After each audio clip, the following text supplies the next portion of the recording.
Experts say about 1.5 million people in the U.S. have lupus. And lupus is an autoimmune disease that can damage any organ in the body, including skin.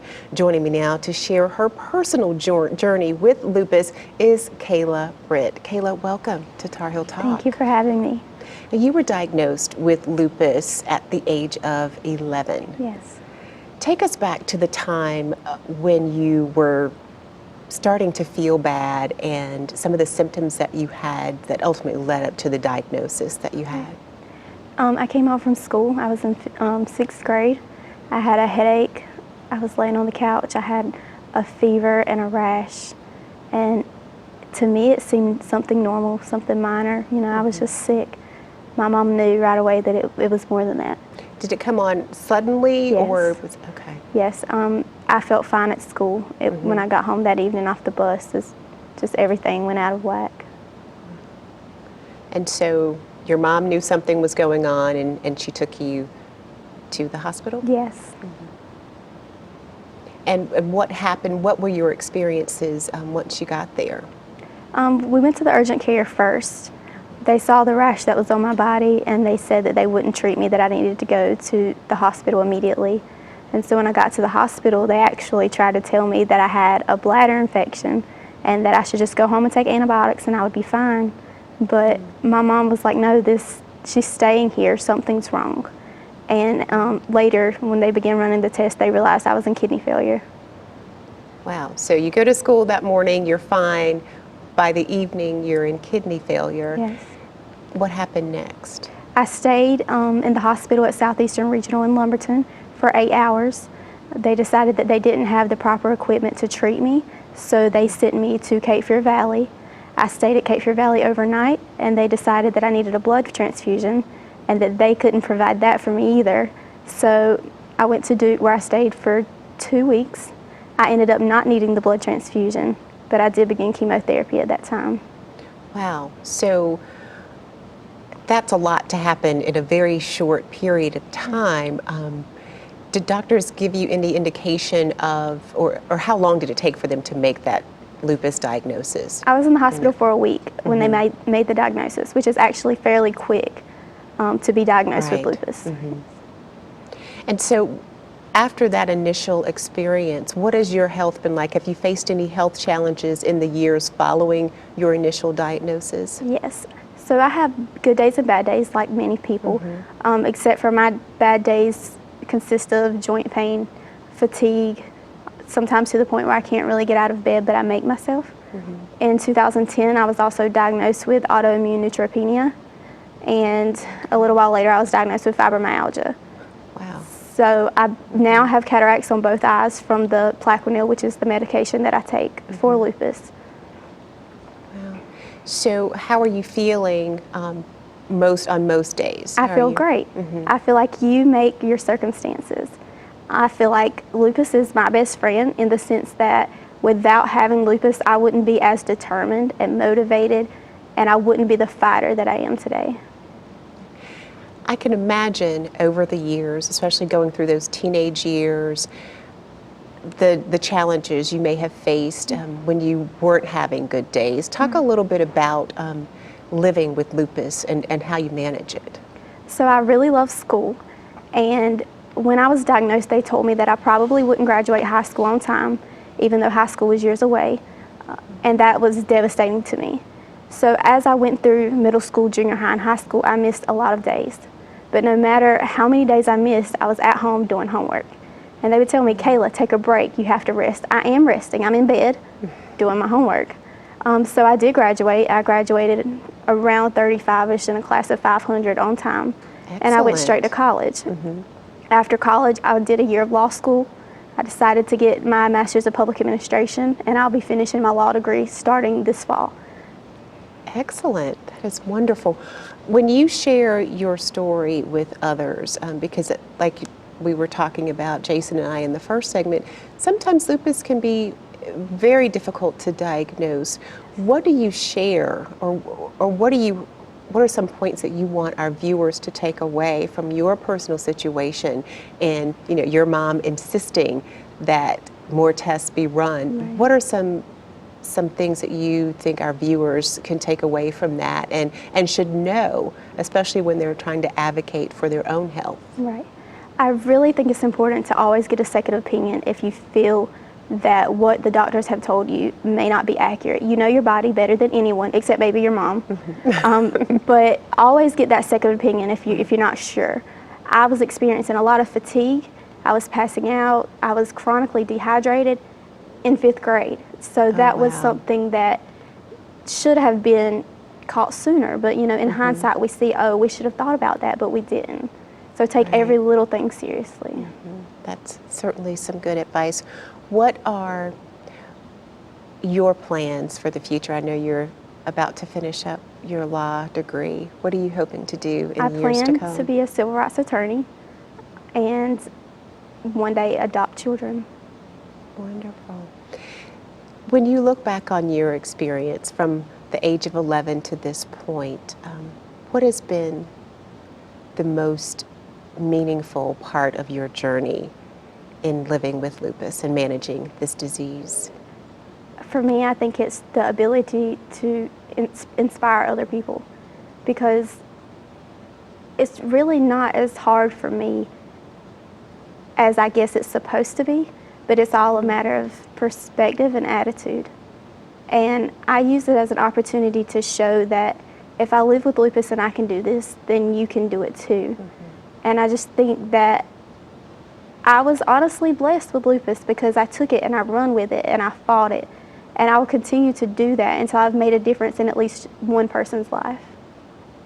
Excellent. Well, you certainly are an inspiration. We're going to continue our conversation with you in just a minute. Up next, how you can help support families affected by lupus. We'll have details when Tar Heel Talk continues.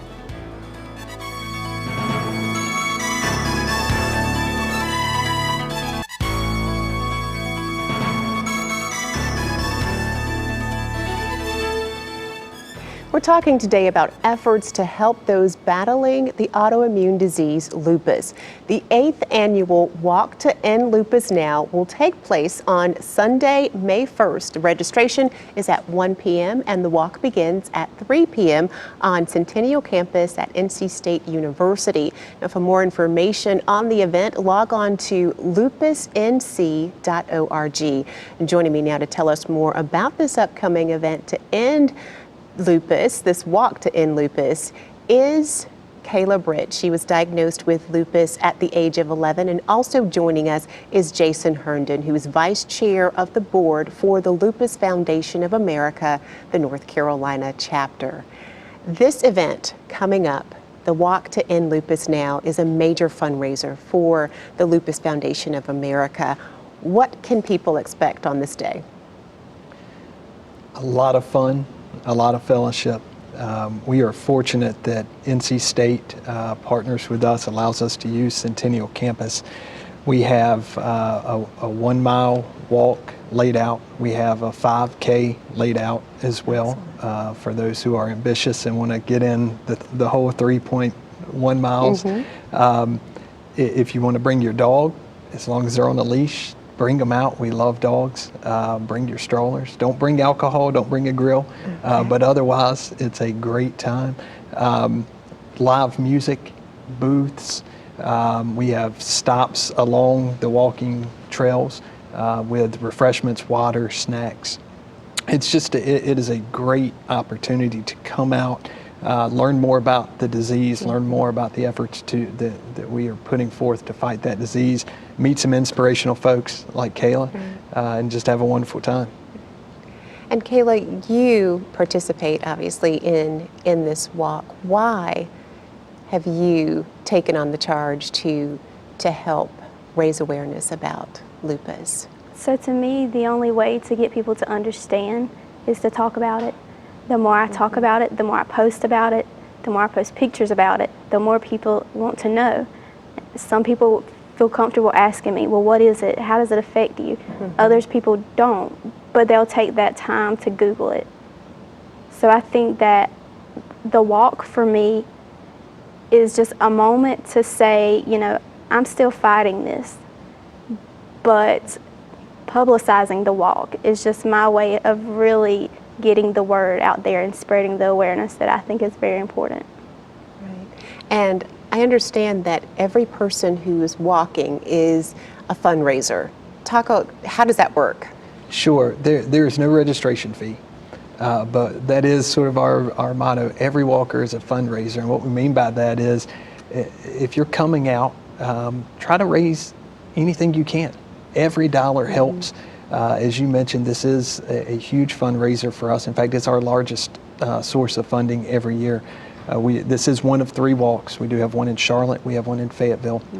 The one in Raleigh is sort of neck and neck. It depends year over year whether Raleigh or Charlotte is our biggest source of funding.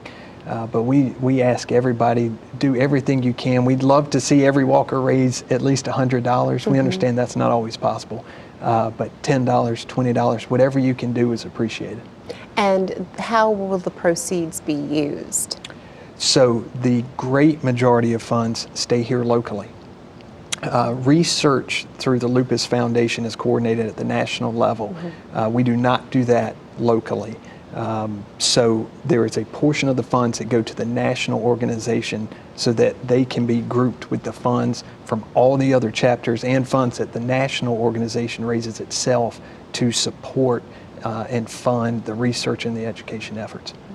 The remainder of the funds, a small portion obviously has to go to administrative costs to keep the doors open. And so we can put on events like this walk. But I believe it's 2/3 or maybe even greater than that goes directly into support services, education and outreach. Right. And now those support services, having a source of support and information, not just for the lupus patient, but also for their caregivers, their family, their friends, has to be extremely important. And that's something that the foundation provides. Absolutely. I can tell you, and Kayla's experience was probably very similar when my sister was diagnosed.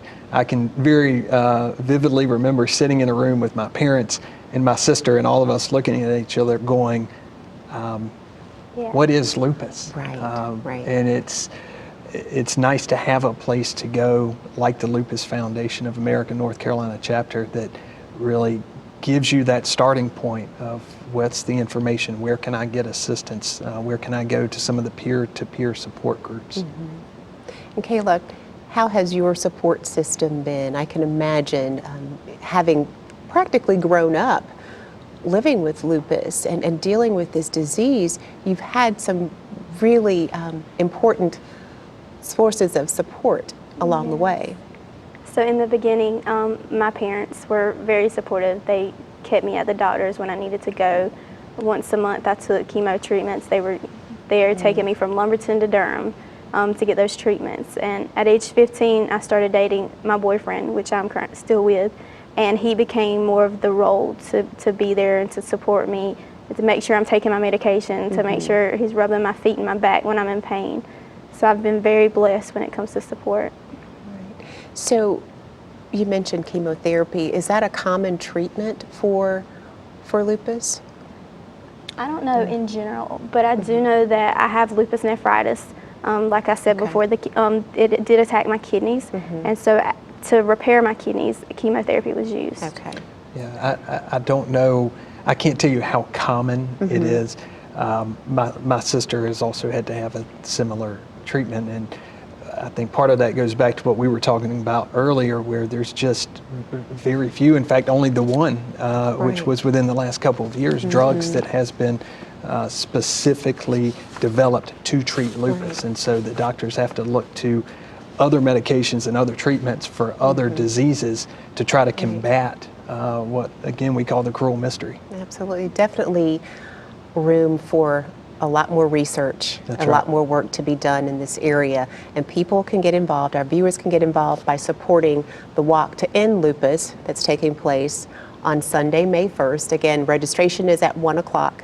The walk begins at 3 o'clock and is on the Centennial campus at NC State University.